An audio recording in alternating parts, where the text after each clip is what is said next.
ஓம் நம சிவாய நமக. சிவாய நமக. உய்யங்கொண்ட காளி பாதமே சரணம். ஓம் வராகி தாயே சரணம்.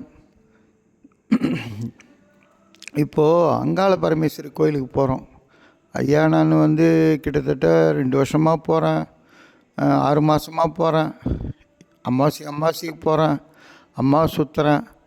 என்னுடைய பிடிச்ச பிணி தீர மாட்டுது, கடம்பை முடிய மாட்டுது, என் மனக்கவலை தீர மாட்டுது.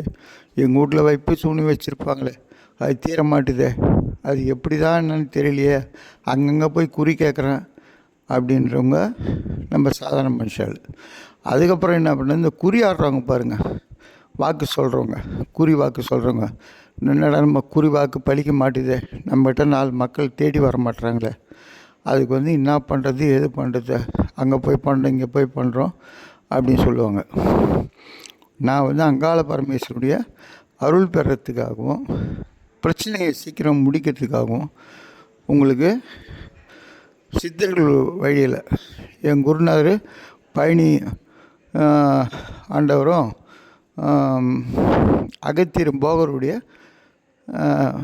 வழியில் உங்களுக்கு நான் சொல்கிறேன். இது செய்து பாருங்கள்.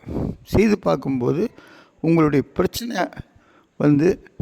கரெக்டாக 3 மாதம், அது அமாவாசையில் போகக்கூடாது, சாதாரண நாளில் போனோம். 3 அமாவாசைக்கு நீங்கள் அடுத்துக்கப்புறம் இது முடிக்கிறதுக்கும் 3 அமாவாசை கழித்து போகிறதுக்கும் உங்கள் பிரச்சனைலாம் முடிக்கலாம். என்னை தாளாரமாக கேட்கலாம். புரியுதுங்களா?